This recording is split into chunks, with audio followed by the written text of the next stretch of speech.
إن الحمد لله والصلاة والسلام على أشرف الأنبياء والمرسلين أما بعد فأعوذ بالله من الشيطان الرجيم بسم الله الرحمن الرحيم إن الذين قالوا ربنا الله ثم استقاموا تتنزل عليهم الملائكة ألا تخافوا ولا تحزنوا وأبشروا بالجنة التي كنتم توعدون صدق الله العلي العظيم إن الله وملائكته يصلون على النبي يا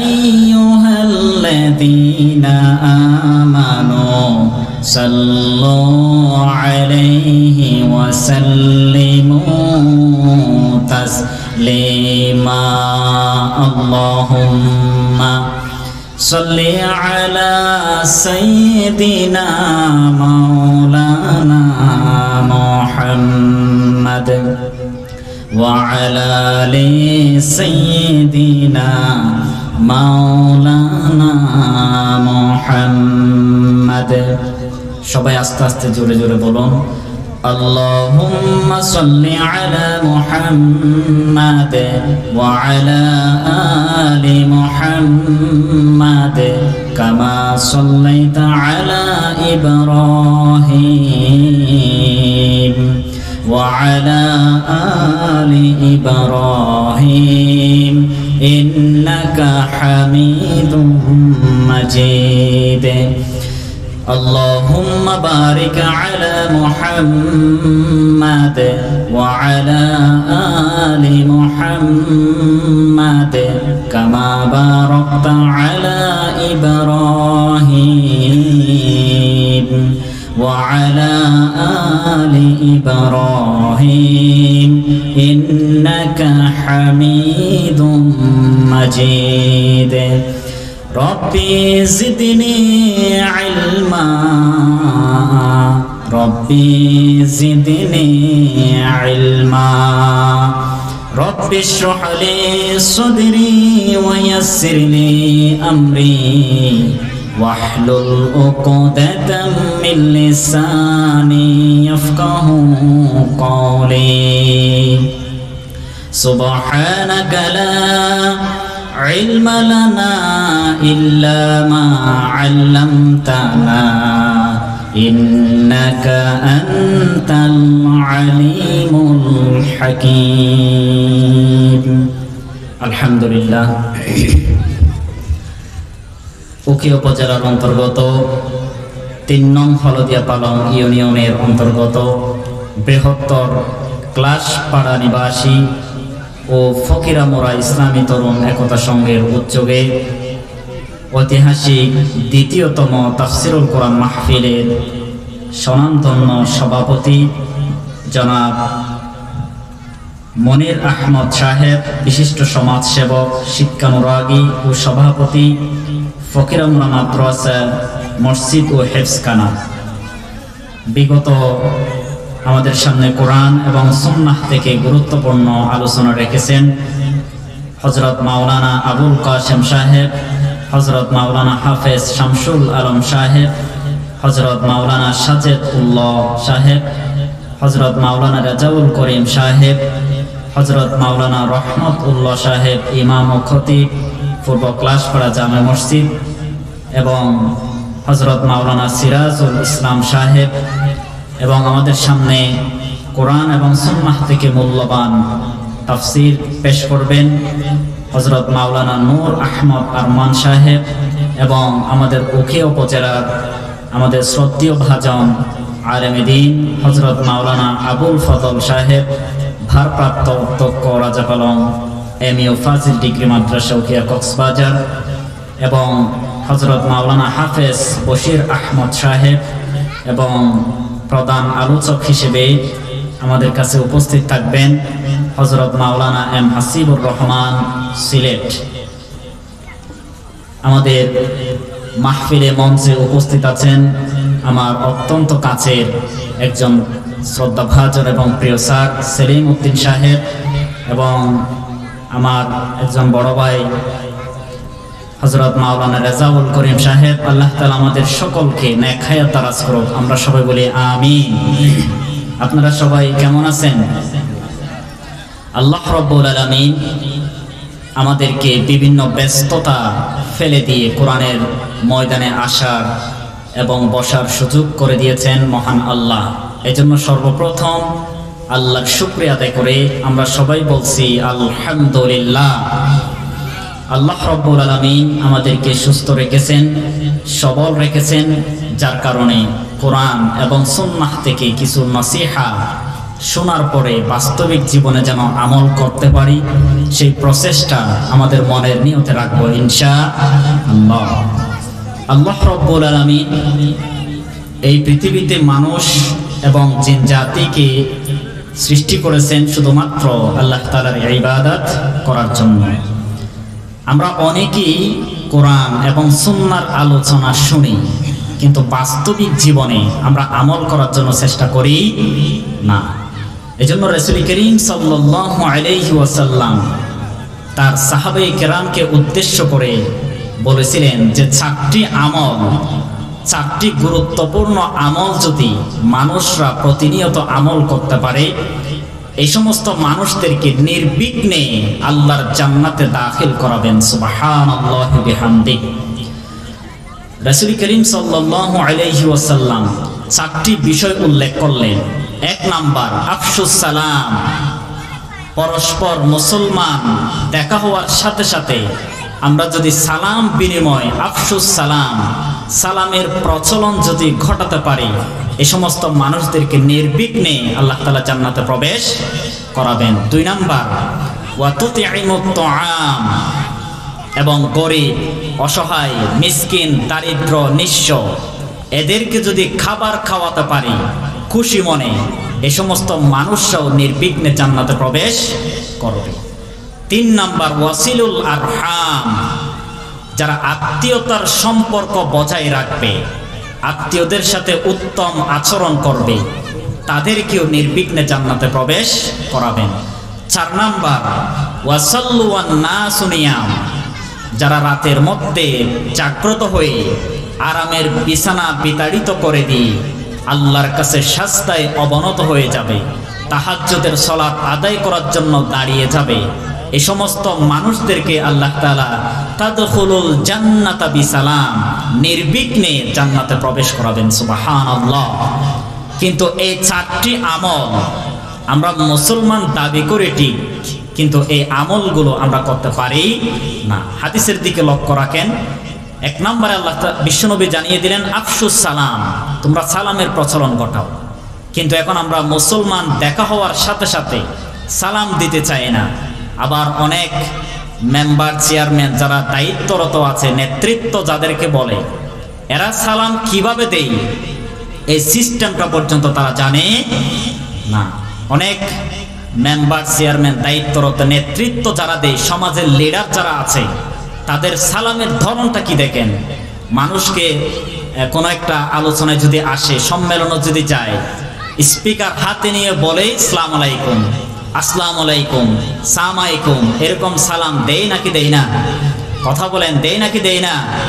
আমরা এমন নেতৃত্ব দেওয়ার জন্য লিডার পেয়েছি, সালাম কি সিস্টেমে দিতে হয় এটাও তারা জানে না। তারা সমাজের নেতৃত্ব কিভাবে দিবে, সমাজের মানুষদের প্রতি কিভাবে অধিকার বঞ্চিত করে, কিভাবে নিজেরা লুটপাট করে, এই চিন্তায় তারা নিমজ্জিত থাকে। জনগণের হক খাওয়ার জন্য তারা সবসময় নিমজ্জিত থাকে। নাউযু বিল্লাহি মিন যালিক। 2 নাম্বার ওয়া তুতিমুত তাআম, গরিব অসহায় মানুষদেরকে অবশ্যই খাবার খাওয়াতে হবে। ওয়াসিলুল আরহাম, আত্মীয়তার সম্পর্ক তাদের সাথে উত্তম আচরণ করা লাগবে। আদেশটা কার? রাসূল করিম সাল্লাল্লাহু আলাইহি ওয়াসাল্লাম বলেছেন।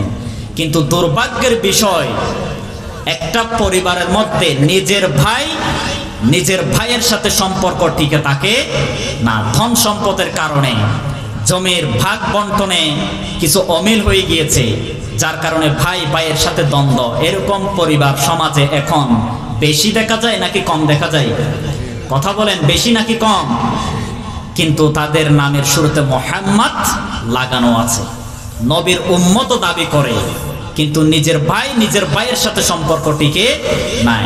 এই সমস্ত মানুষদেরকে আল্লাহ তাআলা কখনো জান্নাতে প্রবেশ করাবেন না। আল্লাহ তাআলা আমাদেরকে সম্পর্কে যেন বজায় থাকতে পারি, সেই তৌফিক আমরা কামনা করছি। সবাই বলি আমিন।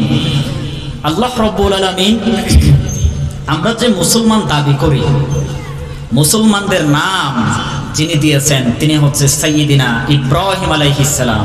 হুয়া সাম্মাকুমুল মুসলিমিন, তোমরা যে মুসলমান দাবি করো, মুসলমানদের নাম দিয়েছেন তিনি কে? ইব্রাহিম আলাইহিস সালাম। ইব্রাহিম আলাইহিস সালামকে মিল্লাতের পিতা, জাতির পিতা হিসেবে আল্লাহ তাআলা সিলেক্টেড করলেন শুধুমাত্র আল্লাহর দ্বীন প্রচারের কারণে এবং আল্লাহর পথে জিহাদ করার কারণে, আল্লাহর দ্বীন বাস্তবায়ন করার জন্য অগ্রণী ভূমিকা পালন করার কারণে ইব্রাহিম আলাইহিস সালামকে পছন্দ করে জাতির পিতা, লিডার পর্যন্ত আল্লাহ তাআলা সম্মাননা জানিয়ে দিলেন। সুবহানাল্লাহ। আল্লাহ রাব্বুল আলামিন ইব্রাহিম আলাইহিস সালামকে দুনিয়ার মধ্যে নবী এবং রাসূল হিসেবে প্রেরণ করলেন এবং কয়েকটি দায়িত্ব ইব্রাহিম আলাইহিস সালামকে দিয়েছিলেন। আল্লাহ রাব্বুল আলামিন সূরাতুল বাকারা 126 নং আয়াতে জানিয়ে দিলেন, ওয়া ইয বিতালা ইব্রাহিমা রাব্বুহু বিকালিমাতিন ফাআতাম্মাহুন্না ক্বালা ইন্নী জাঈলুকা লিন-নাসি ইমামা ক্বালা ওয়া মিন যুররিয়্যাতি ক্বালা লা ইয়ানালু আহাদিয যালিমিন। আল্লাহ পাক বলেন, স্মরণ করো ইব্রাহিম আলাইহিস সালামের কথা, যখন ইব্রাহিম আলাইহিস সালামকে আমি বিকালিমাতিন শব্দটি বহু বচন ব্যবহার করেছেন। বিকালিমাতিন শব্দের অর্থ হচ্ছে একাধিক, বিভিন্ন বাক্য, বিভিন্ন আকারে বাক্য দিয়ে ইব্রাহিম আলাইহিস সালামকে আমি পরীক্ষা নিরীক্ষা করেছিলাম এবং সকল পরীক্ষায় যখন সাইয়েদনা ইব্রাহিম আলাইহিস সালাম যখন আল্লাহর সকল পরীক্ষায় উত্তীর্ণ হয়ে গেলেন, তখন আল্লাহ তাআলা ইব্রাহিম আলাইহিস সালামকে ঘোষণা দিয়ে দিলেন, তোমাকে আমি ইমামুন নাস বানাবো, জাতির পিতা, জাতির লিডার হিসেবে তোমাকে আমি পছন্দ করলাম, ইমামুন নাস হিসেবে তোমাকে আমি স্বীকৃতি দিলাম। তখন ইব্রাহিম আলাইহিস সালাম আল্লাহর কাছে প্রশ্ন করলো, ওগো আল্লাহ, আমি তো বুঝলাম আপনি আমাকে নেতা বানিয়েছেন, ইমামুন নাস হিসেবে আমাকে স্বীকৃতি দিলেন, কিন্তু আমার বংশ থেকে যে মানুষগুলো আল্লাহ তাআলা সৃষ্টি করবেন তাদেরকেও কি আপনি সম্মান দিবেন? তাদেরকেও কি আপনি নেতৃত্ব দেওয়ার জন্য যোগ্যতা দিবেন নাকি? তখন আল্লাহ তাআলা ইব্রাহিম আলাইহিস সালামের প্রশ্নের জবাব দিয়ে দিলেন, তোমার বংশ থেকে যে সমস্ত মানুষরা নেককার, উত্তম কাজ, আমলে সালেহ কাজ সম্পন্ন করার চেষ্টা করবে তাদেরকে আমি নেতৃত্ব দেওয়ার যোগ্যতা অবশ্যই দান করব। আর যারা জালিম শাসক, মানুষদের উপর অত্যাচার, নির্যাতন, জুলুম চালানোর জন্য চেষ্টা করবে তাদেরকে আমি দুনিয়ার মধ্যে কোনো সম্মান, মর্যাদা আমি কখনো দিতে পারবো না, তাদের জন্য অবশ্যই শাস্তির সম্মুখীন আমি করাবো। একটু চিন্তা করে দেখেন, আল্লাহ তাআলা বলতেছেন, ওয়া ইয বিতালা ইব্রাহিমা রাব্বুহু বিকালিমাতিন। বিকালিমাত শব্দটি বহু বচন ব্যবহার করেছেন, কয়েকটি বাক্য দিয়ে ইব্রাহিম আলাইহিস সালামকে পরীক্ষা করেছিলেন। সুবহানাল্লাহ। এবং সকল পরীক্ষায় ইব্রাহিম আলাইহিস সালাম উত্তীর্ণ, সফলতা লাভ করার কারণে ইমামুন নাস বানালেন। সুবহানাল্লাহ। কিন্তু আমরা সেই ইব্রাহিম আলাইহিস সালামের উত্তরসূরি দাবি করি, ইব্রাহিম আলাইহিস সালাম শুধু নামাজ আদায় করার জন্য দুনিয়ায় আসেন নাই, শুধু রোজা রাখার জন্য ইব্রাহিম আলাইহিস সালাম দুনিয়ায় আসেন নাই, আল্লাহর জমিনে আল্লাহর দ্বীন প্রতিষ্ঠা করার জন্য ইব্রাহিম আলাইহিস সালাম দুনিয়ায় এসেছেন এবং আল্লাহর ইসলামিক পতাকা উড্ডয়ন অবস্থায় দুনিয়া থেকে বিদায় নিয়েছেন। আল্লাহ রাব্বুল আলামিন ইব্রাহিম আলাইহিস সালামকে জিহাদ করার জন্য আদেশ দিলেন।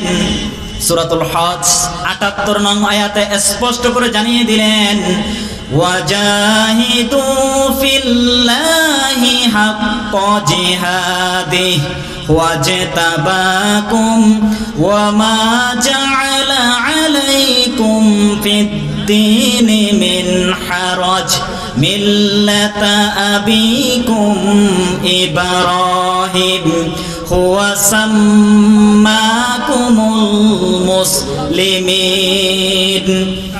আল্লাহ পাক বলেন, ইব্রাহিম আলাইহিস সালামকে আমি দুনিয়ার মধ্যে নবী এবং রাসূল হিসেবে প্রেরণ করেছিলাম এবং আল্লাহর জমিনে আল্লাহর দ্বীন প্রতিষ্ঠা করার জন্য ইব্রাহিম আলাইহিস সালামকে নির্দেশ দিলেন।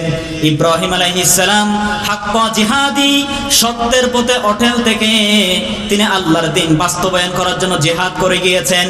তোমাদেরও উচিত, তোমাদের পিতা যেমনি ভাবে দ্বীন প্রতিষ্ঠা করার জন্য সংগ্রাম চালিয়ে গিয়েছেন, তোমরা যদি উত্তরসূরি দাবি করো, তোমরা যদি মিল্লাতে ইব্রাহিমকে মেনে নাও, তাহলে তোমাদেরকে উচিত আল্লাহর দ্বীন প্রতিষ্ঠা করার জন্য অগ্রণী ভূমিকা পালন করা।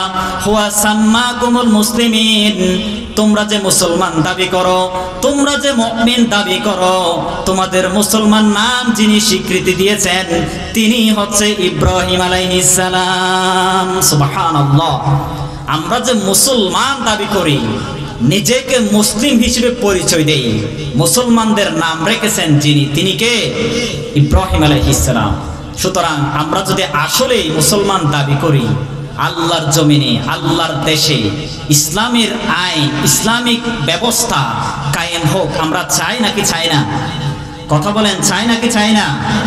আমরা ইব্রাহিম আলাইহিস সালামকে মেনে যদি নেই, অবশ্যই আল্লাহর পুঙ্খানুপুঙ্খানু আয়াত এবং হাদিসের বর্ণনা আমাদেরকে মেনে নিয়ে বাস্তবিক জীবনে আমল করার দরকার আছে নাকি নাই? কথা বলেন, আছে নাকি নাই? আল্লাহ তাআলা আমাদের সকলকে আমল করার তৌফিক দিক, সবাই বলি আমিন। আমাদের কাছে পবিত্র রমাদানুল কারীম মাস একেবারেই সমাগত। বর্তমান যে মাসটি চলমান, এই মাসের নাম কি বলেন তো? রজব মাস।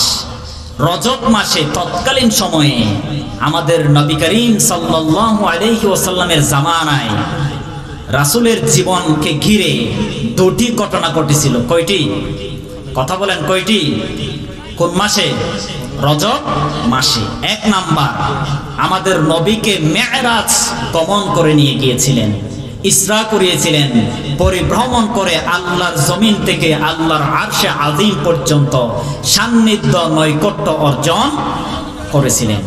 যুগে যুগে যত নবী এবং রাসূল আল্লাহ তাআলা প্রেরণ করেছিলেন, প্রত্যেক নবী এবং রাসূলকে এক একটি বড় বড় পাওয়ার মুআজিজা আল্লাহ তাআলা দান করেছিলেন। কিন্তু সর্বশেষ আমার নবীর মুআজিজা কম না বেশি? কথা বলেন, কম না বেশি? কোন নবীকে আল্লাহর কাছে নিয়ে যান নাই, শুধুমাত্র আমাদের নবী পড়ুন মুহাম্মদ সাল্লাল্লাহু আলাইহি ওয়াসাল্লাম, ওনাকে আল্লাহর জমিন থেকে উঠিয়ে নিয়ে আল্লাহর আরশে আযীম পর্যন্ত নিকটবর্তী করেছিলেন। সুবহানাল্লাহ।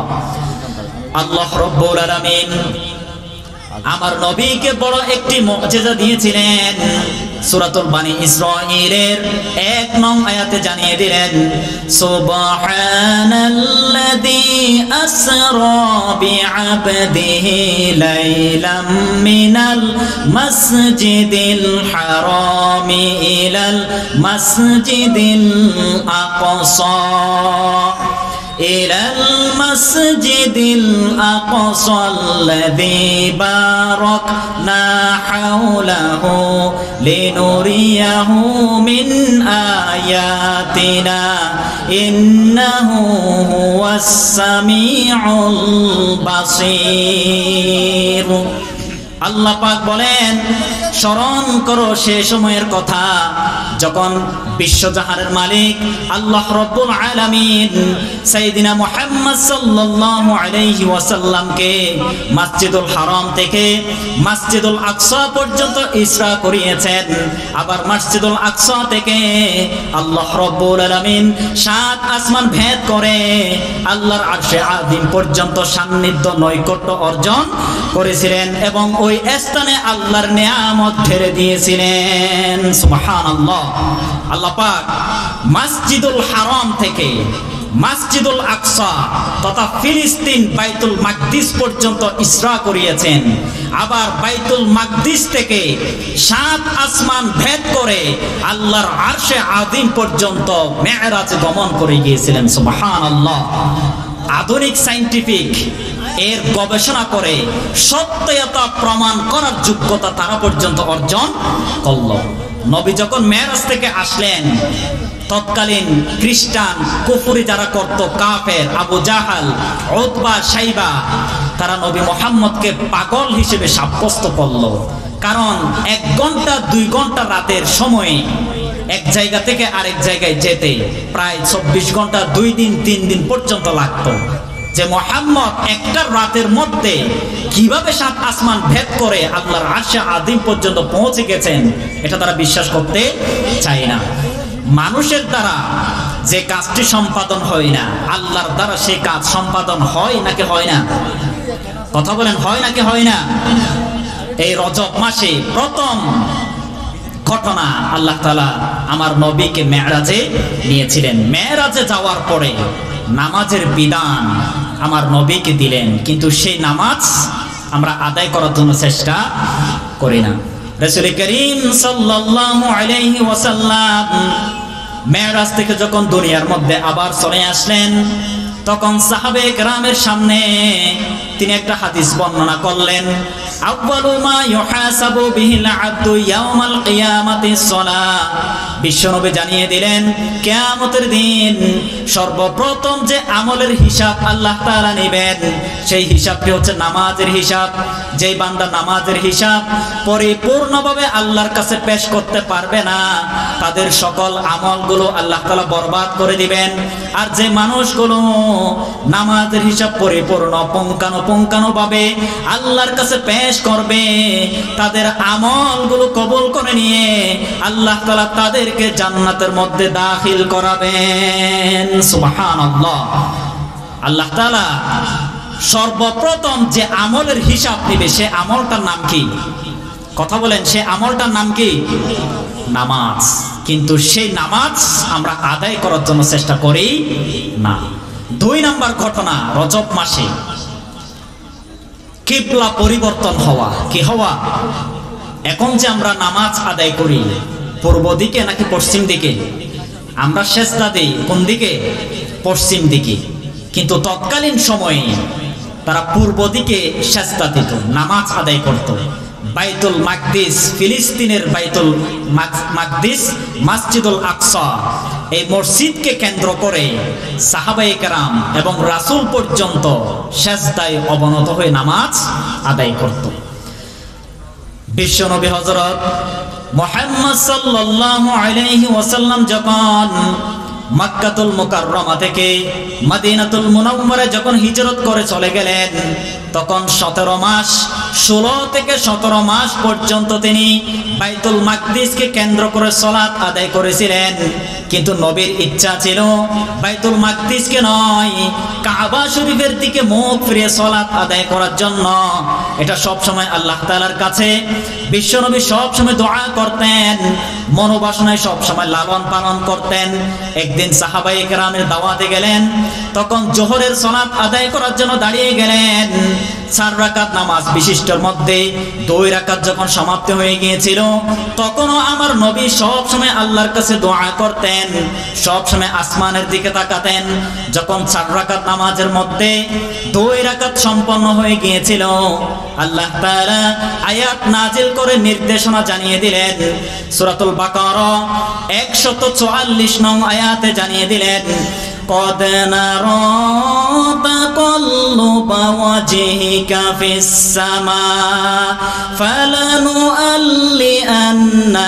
قبلة ترضاها فول وجهك شطر المسجد الحرام আল্লাহ পাক বলেন, হে নবী, তোমার চাহনি, তোমার লক্ষ্য আমি বুঝতে পেরে গিয়েছি। তুমি যে সব সময় আসমানের দিকে তাকাও, সব সময় দোয়াই কামনা করো, আমি বুঝতে পেরে গিয়েছি। তোমাকে এই মুহূর্তে আমি নির্দেশটা জানিয়ে দিলাম, তুমি বাইতুল মাকদিস থেকে মুখ ফিরিয়ে কাবার দিকে মুখ ফিরিয়ে তুমি সালাত আদায় করো। সুবহানাল্লাহ। কেমন নবী দেখেন, নবীর মনে যেটাই আসে এটা আল্লাহ তাআলা কবুল করে নাকি করে না? কথা বলেন, করে নাকি করে না? 4 রাকাত নামাজের মধ্যে 2 রাকাত শেষ, আর বাকি 2 রাকাত বাইতুল কাবা, আল্লাহর কাবা শরীফের দিকে মুখ ফিরিয়ে সালাত আদায় করেছিলেন। সুবহানাল্লাহি বিহামদি। এই রজব মাসে এই 2টি ঘটনা নবীজির জীবনে ঘটে গিয়েছিল। রজব মাস থেকে আমরা কি শিক্ষা নিতে পারি? এই যে রজব মাস, এরপরে শাবান মাস, এরপরে রমাদানুল কারীম মাস আমাদের কাছে সমাগত। এই রজব মাসের প্রথম ঘটনা মেরাজ। মেরাজে আল্লাহ তাআলা প্রায় 27টি বিধান আল্লাহর নবীকে তিনি দিয়েছিলেন। তন্মধ্যে সর্বোত্তম গুরুত্বপূর্ণ আমল এটা হচ্ছে নামাজ। সুতরাং আসলেই যদি রজব মাস থেকে আমরা শিক্ষা নিতে চাই, তাহলে আল্লাহর জমিনে আল্লাহর দ্বীন বাস্তবায়ন করার পাশাপাশি নামাজ কায়েম করার দরকার। কম না বেশি? কথা বলেন, কম না বেশি? 2 নাম্বার শিক্ষা, এই যে কিবলা পরিবর্তনের ঘটনা, আল্লাহর দ্বীন যে জায়গায় বাস্তবায়ন থাকবে না, ওই জায়গায় কখনো আল্লাহর হুকুম আহকাম উদ্যয়ন করার সক্ষমতা কখনো থাকবে না। কারণ রাষ্ট্রীয়ভাবে যে বিধানটা চালু হয়, ওই বিধানটা হচ্ছে চূড়ান্ত থাকে। বাংলাদেশের সকল আলেম ওলামা একটা বিধান বাংলাদেশে কখনো কায়েম করতে পারবে না। যদি সরকার থেকে মিনিটের জন্য একটা ভাষণ চলে আসে যেই নামাজ অবশ্যই বাধ্যতামূলক, সরকার গভর্নমেন্ট থেকে যদি এই নির্দেশনা আসে, কোনো মানুষ বেনামাজি থাকবে? কথা বলেন, থাকবে? সুতরাং রজব মাস থেকে শিক্ষা নেন, আল্লাহর জমিনে আল্লাহর হুকুম বাস্তবায়ন করার অগ্রণী ভূমিকা পালন করার চেষ্টা আমরা অবশ্যই করব ইনশাআল্লাহ। আল্লাহ তাআলা আমাদেরকে বোঝার তৌফিক দিক, সবাই বলি আমিন।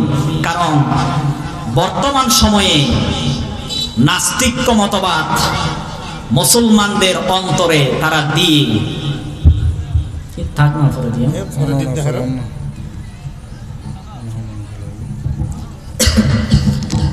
মুসলমানদের পাঠ্যসূচি বইতে ইহুদি খ্রিস্টান পশ্চিমা দেশের মতবাদ আমাদের কোমলমতি সন্তানদের বইয়ে ঢুকিয়ে দিয়ে তারা মুসলমানদের অন্তরে আগুন জ্বালিয়ে দিয়েছে। কিন্তু আমরা মুসলমানরা এখনো উজ্জীবিত হতে পারি নাই, মুসলমানরা এখনো সজাগ হতে পারি নাই, এখনো আমরা নাবালেগ রয়ে গিয়েছি, এখনো আমরা নির্বুধ রয়ে গিয়েছি। যার কারণে নাস্তিক্য মতবাদ দিন দিন আমাদের অন্তরে বসে আমাদের পাঠ্যসূচিতে তারা সিলেবাস পর্যন্ত পরিবর্তন করে নাস্তিক্য মতবাদ তারা ঢুকিয়ে দিয়েছে। এই যে সাম্প্রতিক যে জিনিসটা গোটা বাংলাদেশে পরিস্থিতি বিরাজমান হচ্ছে, এটা হচ্ছে ট্রান্সজেন্ডার। কি কথা বলেন, কি ট্রান্সজেন্ডার? ট্রান্সজেন্ডার শব্দ অর্থ হচ্ছে লিঙ্গ পরিবর্তন করে দেওয়া, মন মানসিকতা পরিবর্তন করে দেওয়া, স্থানান্তরিত করে দেওয়া। ট্রান্সজেন্ডারের মতবাদ আমেরিকা পশ্চিমা দেশে আগে থেকেই প্রচলিত রয়ে গিয়েছে। এই নাস্তিক্য মতবাদ বর্তমান এই সময়ে এসে বাংলাদেশে তারা ঢুকিয়ে দিয়ে মুসলমানদের মধ্যে তারা বিভ্রান্তি সৃষ্টি করে দিয়ে নর এবং নারী, ছেলে এবং মহিলা, এদের মধ্যে তারা বিভেদ সৃষ্টি করে দেওয়ার জন্য তারা পায়তারা করতেছে। এখন তো আমরা ছেলে কোনটা মেয়ে কোনটা সহজে চিনি নাকি চিনি না? চিনি। কিন্তু তারা এমন মতবাদ ঢুকিয়ে দিয়েছে, আপনি 10 বছর পরে আপনার ছেলে কোনটা মেয়ে কোনটা এটা চিনার জন্য সক্ষমতা আপনি পাবেন না। এই যে বর্তমান ট্রান্সজেন্ডার প্রধান দাবি হচ্ছে, একজন মহিলা যদি, একজন মেয়ে যদি সে মনে মনে দাবি করে আমি আসলে মেয়ে নয়, আমি হচ্ছে ছেলে, আমি কি ছেলে। বর্তমান এই আইন যদি প্রচলিত হয়ে যায়, সরকার থেকে স্বীকৃতি দিতে হবে সে আসলে মেয়ে নয়, সে একজন পুরুষ হিসেবে তাকে স্বীকৃতি দিতে হবে। আর আপনার যদি একটা সন্তান হয়, ছেলে হয়, আপনার ছেলে যদি কিছুদিন পরে দাবি করে আসলে আব্বু আমার শারীরিক গঠন ছেলেদের মতো হলেও আসলে আমি কিন্তু ছেলে নয়, আমি সম্পূর্ণ একজন মেয়ে, এখন থেকে আপনি আমাকে কন্যা হিসেবে সাব্যস্ত করবেন এবং মার্কেট বাজার থেকে যে সমস্ত বাজার কসমেটিক্স, মেয়েদের জন্য যে কসমেটিক্স আনেন এগুলোই আমার জন্য আনবেন, কারণ আমি এখন ছেলে নয়, আমি একজন কি আপনার কন্যা। নাউযু বিল্লাহি মিন যালিক। তখন আপনার মন ভালো থাকবে নাকি খারাপ থাকবে? আপনার ছেলে যদি বলে আব্বু আমি আসলে ছেলে নয়, আমি একজন মেয়ে, কারণ সরকার আইন পাশ করেছে যার অধিকার সে বাস্তবায়ন করতে পারবে। সে যদি ছেলেও হয়, শারীরিক গঠন দৈহিক স্বাস্থ্য যদি পুরুষও হয়, সে যদি মনে মনে বলে আমি আসলে পুরুষ নয় আমি নারী, সরকার থেকে তার আইন অবশ্যই বাস্তবায়ন করতে হবে। তাহলে 20 বছর পরে 10 বছর পরে আপনার ছেলে আর ছেলে খুঁজে পাবেন না, আপনার ছেলে হয়ে যাবে মেয়ে। কথা বুঝতেছেন কি পরিস্থিতি বাংলাদেশে আসতেছে? এখনো মুসলমানরা আমরা এখনো সোচ্চার হতে পারি নাই। এগুলোর প্রতিবাদ আমরা করতে না পারার কারণে দিন দিন নাস্তিক্য মতবাদ পাঠ্যসূচি বইতে ঢুকিয়ে দিয়ে আমাদের কোমলমতি সন্তান ছেলে মেয়ে এদেরকে সেই মন মানসিকতায় বেড়ে ওঠার জন্য তারা সক্ষমতা তৈরি করতেছে। এই যে ক্লাস 7 এর বইতে দেখেন, ইতিহাস ও সামাজিক বিজ্ঞান বইয়ে 51 থেকে 56 পেজ আপনার ছেলে মেয়েকে বই নিয়ে ভালো করে পড়বেন। শরীফ এবং শরীফার গল্প ঢুকিয়ে দিয়ে তারা নাস্তিক্য মতবাদ বাস্তবায়ন করার জন্য তারা করতেছে। আল্লাহ তাআলা আমাদেরকে বোঝার তৌফিক দিক, সবাই বলি আমিন। কারণ এই নাস্তিক্য মতবাদ বাংলাদেশে যদি সক্রিয় হয়ে যায়, আমরা মুসলমানরা আর কখনো ইসলামপন্থী আলেম এবং মুসলমান কখনো খুঁজে পাবো না। আল্লাহ তাআলা এই যে গোটা পৃথিবীতে মানুষ জাতিকে সৃষ্টি করলেন, আমরা আল্লাহর বিধান বাস্তবায়ন না করা এক নাম্বার কারণ ইয়াউমুল আখিরাহ, আখিরাতের ময়দানকে আমরা আসলে মন থেকে ভয় করতে পারি না। যার অন্তরে কিয়ামতের ভয় থাকবে, যার অন্তরে আল্লাহর কাছে দাঁড়ানো লাগবে, এই টেন্ডেন্সি এই ভয় যার অন্তরে থাকবে, সে কখনো আল্লাহর বিরুদ্ধে গিয়ে আল্লাহর আইনের বিরুদ্ধে গিয়ে এক বিন্দু পরিমাণ কাজ করতে পারে না। আমাদের অন্তর থেকে তাকওয়া চলে গিয়েছে বলেই কিয়ামতের ভয় অলৌকিক ঘটনা, অবাস্তব ঘটনা নয়, কিয়ামত বাস্তবায়ন হবেই হবে, এই ভয় আমাদের অন্তরে না থাকার কারণে দিন দিন আল্লাহর আয়াত থেকে বিমুখ হয়ে নিজেদের মন গড়া ইতিহাস, নিজেদের মন গড়া আইনকে মেনে নিয়ে আমাদের জীবনটা পরিচালিত করতেছি। দুর্ভাগ্যের বিষয় হচ্ছে এটা, আমরা মুসলমানরা যদি তাকওয়া যদি অন্তরে না থাকে এবং ইয়াউমুল আখিরাহ কিয়ামতের প্রকম্পিত ভয়াবহ পরিস্থিতি এই ব্যাপারে যদি ভয় না থাকে, কখনো আল্লাহকে আমরা চিনতে পারবো না। আল্লাহ রাব্বুল আলামিন কিয়ামত অবশ্যই সংগঠিত করাবেন। আল্লাহ রাব্বুল আলামিন সূরাতুজ জুমারের 68 নং আয়াতে জানিয়ে দিলেন, وَنُفِخَ فِي الصُّورِ فَصَعِقَ مَنْ فِي السَّمَاوَاتِ وَمَنْ فِي الْأَرْضِ إِلَّا مَنْ شَاءَ اللَّهُ। আল্লাহ পাক বলেন, কিয়ামত যখন সংগঠিত হয়ে যাবে, আসমান এবং জমিন যখন প্রকম্পিত হয়ে যাবে, সিংহায় যখন একবার ফুৎকার দেওয়া হবে, তখন কি কি পরিস্থিতি ঘটবে শুনেন। আল্লাহ তাআলা সুন্দর করে জানিয়ে দিলেন, আসমান থেকে জমিন পর্যন্ত যা কিছু আছে সব কিছু লণ্ডভণ্ড হয়ে যাবে, সব কিছু তছনছ হয়ে যাবে, মেসাকার হয়ে যাবে, সব কিছু বেহুশ হয়ে পড়বে, সমস্ত প্রাণ ধ্বংস হয়ে হয়ে যাবে, বেহুশ হয়ে যাবে। শুধুমাত্র কেবল আল্লাহ তাআলা অবশিষ্ট থাকবেন। তিনি আল্লাহর দুনিয়ার মধ্যে তিনি একজন রেহাই পাবেন, তিনি একমাত্র বাস্তবায়ন হিসেবে বেঁচে থাকবেন। আসমান থেকে জমিন পর্যন্ত যা কিছু আছে সব কিছু লন্ডভন্ড হয়ে যাবে। আল্লাহ রাব্বুল আলামিন সূরাতুল মুজাম্মিলের 14 নং আয়াতে আরো সুন্দর করে জানিয়ে দিলেন, ইয়াউমা তারজুফুল আরদু ওয়াল জিবালু ওয়া কানাতিল জিবালু কাতিবাম মাহিলা। আসমান জমিন সব কিছু লন্ডভন্ড হয়ে যাবে। তোমরা যে পর্বত তোমরা দেখতে পাও, পাহাড় পর্বত যে তোমরা দেখতে পাও, পাহাড়গুলো তছনছ হয়ে যাবে, বালুর মতো উড়ে যাবে, চূর্ণ বিচূর্ণ বালুর মতো উড়ে যাবে। পাহাড়গুলো চূর্ণ বিচূর্ণ হয়ে সব কিছু ধ্বংস হয়ে যাবে। আল্লাহ রাব্বুল আলামিন সূরাতুর রহমানের মধ্যে আরো স্পষ্ট করে জানিয়ে দিলেন, কুল্লু মান আলাইহা ফান ওয়া ইয়াবকা ওয়াজহু রাব্বিকা যুল জালালি ওয়াল ইকরাম। আল্লাহ পাক বলেন, আসমান জমিন সব কিছু প্রকম্পিত হয়ে সব কিছু ধ্বংস হয়ে যাবে। কিয়ামত যখন সংগঠিত হয়ে যাবে, সমস্ত কিছু প্রকম্পিত, প্রকম্পন সৃষ্টি বিরাজমান ঘটবে, সব কিছু ফান হয়ে যাবে। কবর থেকে মানুষকে আল্লাহ তাআলা কিয়ামতের দিন উড্ডয়ন করানো হবে। এই সমস্ত মানুষ যখন কিয়ামত অবধি সকল মানুষ যখন কবরস্থ হয়ে যাবে, ইয়াউমুল আখিরা, আখিরাতের ময়দানে আল্লাহ তাআলা কিয়ামতের দিন কবর থেকে উত্তোলন করার পরে অবশ্যই হিসাব নিকাশ যাচাই বাছাই করার পরে ঈমানদার এবং বেঈমান কোনটা যাচাই বাছাই করে জান্নাত জাহান্নাম নির্ধারণ করে দাখিল করাবেন। নাউযু বিল্লাহি মিন যালিক। আল্লাহ পাক বলতেছে, যে সমস্ত মানুষ কবরস্থ হয়ে যাবে এবং ইয়াউমুল আখিরা, আখিরাতের ময়দানে অবশ্যই উঠার লাগবে নাকি লাগবে না? কথা বলেন, লাগবে নাকি লাগবে না? আমি শুরুতে যে আয়াতটি তেলাওয়াত করেছিলাম সূরাতুল হামিম সাজদা 29 নং আয়াত, যেহেতু হুজুর চলে আসছে, আমি মাত্র 5টা মিনিট সময় নিলাম এই আয়াতটা শেষ করে দিবেন ইনশাআল্লাহ। আমি শুরুতে যে আয়াতটি তেলাওয়াত করেছিলাম সূরাতুল হামিম সাজদা 29 নং আয়াত, মুমিনদের পরিচয় আল্লাহ তাআলা দিলেন। কারণ কিয়ামত যে একদিন সংগঠিত হবে, এটার প্রতি বিশ্বাস আমাদের আছে নাকি নাই? কথা বলেন, আছে নাকি নাই?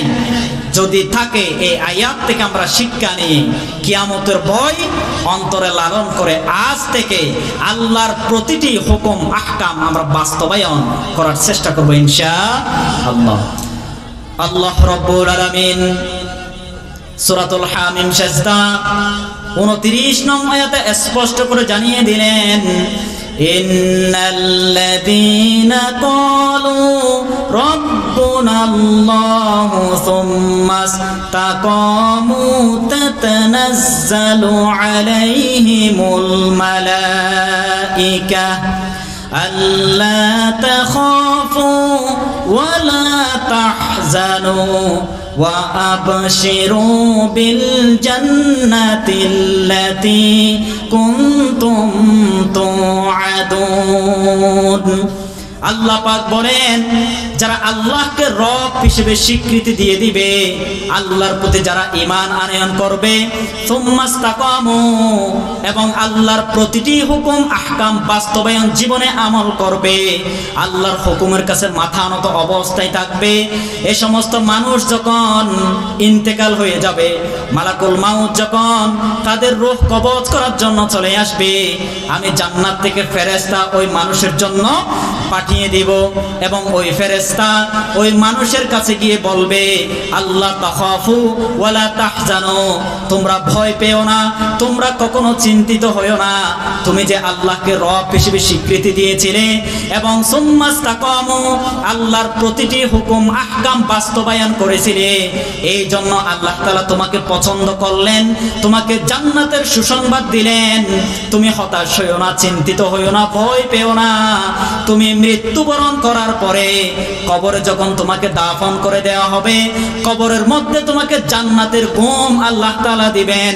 এবং ইয়াউমুল আখিরাহ, আখিরাতের ময়দানে কবর থেকে তোমাকে যখন উত্তোলন করা হবে, আল্লাহর জান্নাতি মেহমান ঘোষণা দিয়ে তোমাকে জান্নাতে প্রবেশ করাবেন।